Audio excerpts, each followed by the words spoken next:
Artificial intelligence is easily one of the most prevalent themes in all of science fiction. The idea that a machine could exhibit the same level of intelligence and sentience as a human being has captivated writers and audiences alike for decades. From an ominous computer system in 2001, A Space Odyssey. Open the pod bay doors, Hal. I'm sorry, Dave. I'm afraid I can't do that. To superhuman androids in Westworld. Turn the other cheek.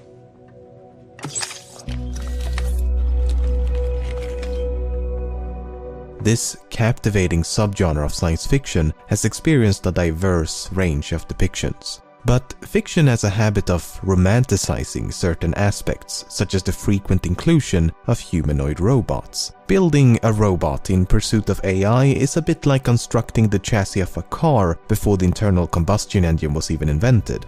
But I guess anthropomorphism is just an easier solution than expecting audiences to get emotionally attached to a few lines of code. Unless you're Joaquin Phoenix, of course, but that dude can do anything. In recent years, a few outspoken intellectuals such as Elon Musk, Sam Harris, Stephen Hawking, Nick Bostrom to name a few, have voiced genuine concerns for the rise of artificial intelligence as brilliant minds across the globe are competing to retrace the hundreds of millions of years of evolution that resulted in the human brain. And while many experts have no doubts about machines' ability to achieve human-level intelligence at some point in the future, just as many believe it to be an impossibility. And perhaps it is. Perhaps we are incomprehensibly complex in such a way that we cannot do what nature has done to us. Then again, if random mutations can lead to intelligence, how hard can it be? In fact, even though evolution had a hell of a head start, machines have already surpassed us in some limited domains. Take the two popular board games chess and Go.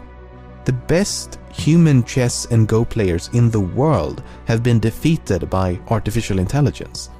Just think about that. No human player will ever again become the best at either of these two games. No matter how hard you try, even if you dedicate your entire life to become the best player you could possibly be, it will never be enough. Luckily for us, there's a lot more to the human condition than chess and Go, but is it that dubious to think that more general talents and abilities could be rendered equally obsolete? Assuming it's possible, what happens when machines become more competent at performing any and all physical and mental labor? If AI becomes more competent in every regard, then what purpose or function would be left for us to serve? The music playing in the background of this video was entirely composed by a machine.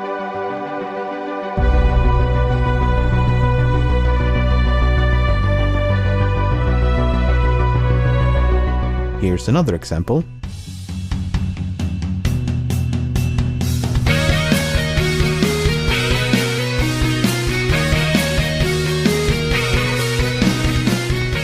How about some acoustic guitar?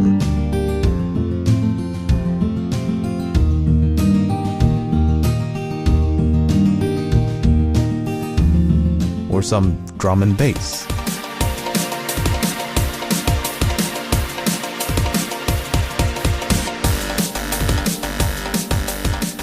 It's quite impressive, but then take a listen to this.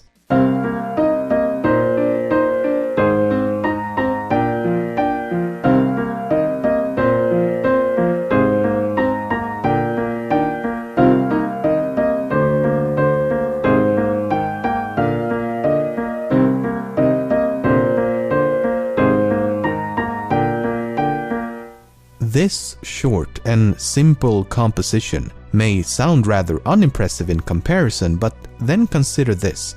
This sound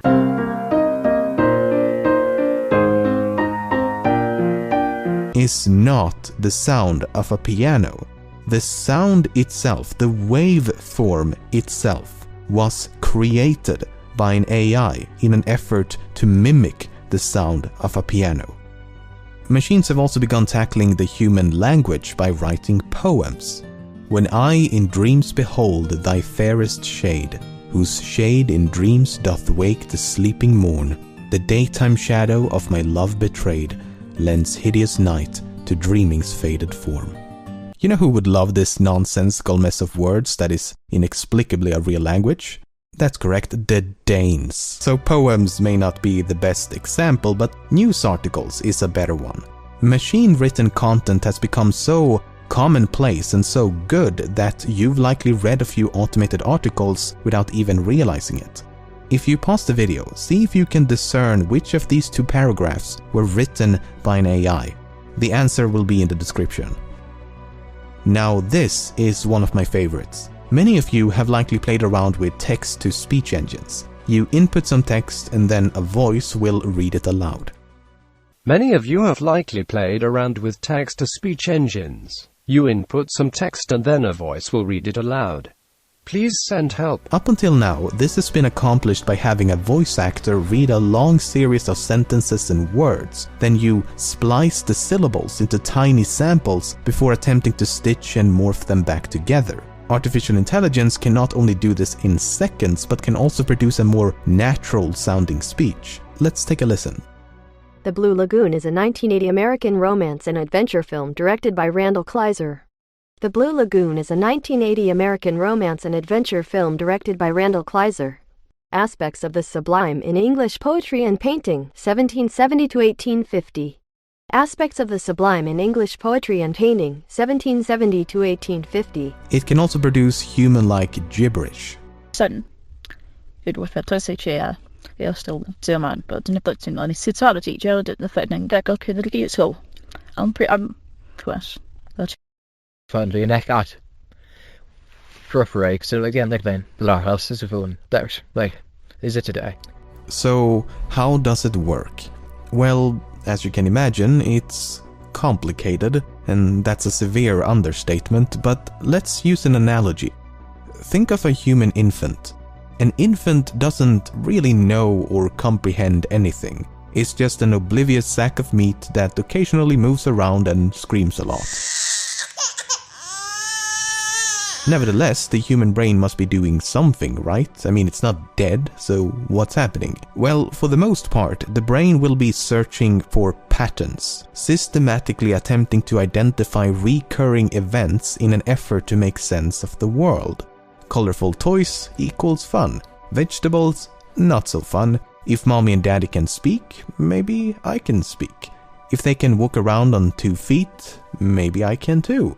A few years of this repetitive learning process and we can go from this to this, and even this, and unfortunately this. You don't want that. This is essentially what machine learning is all about. You create a simple mathematical model of the human brain and then you feed it a bunch of information. This artificial neural network will then attempt to make sense of this information by learning from past mistakes and imitation.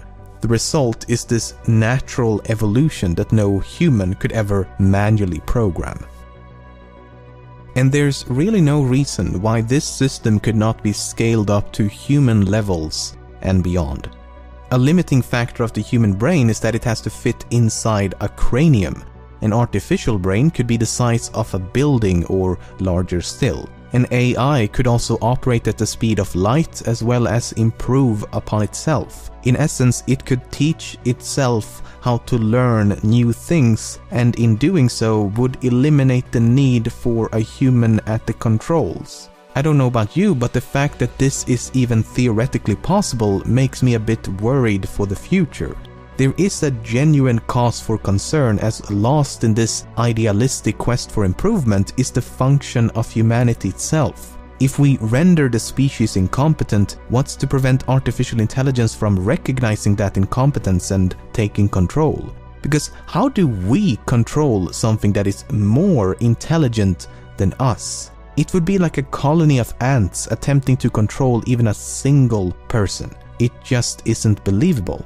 And elaborating upon that analogy, think about the way we treat ants. Most of us don't have some deep hatred for ants, but if they are ever in the way of something that we want to accomplish, we could not care less about their existence. And even if we did care, how would we explain to them that they need to move because we want to construct a building or something? Attempt to explain to the millions of animals living in the jungle the geopolitical and socio-economical reasons for why we continue to destroy their home.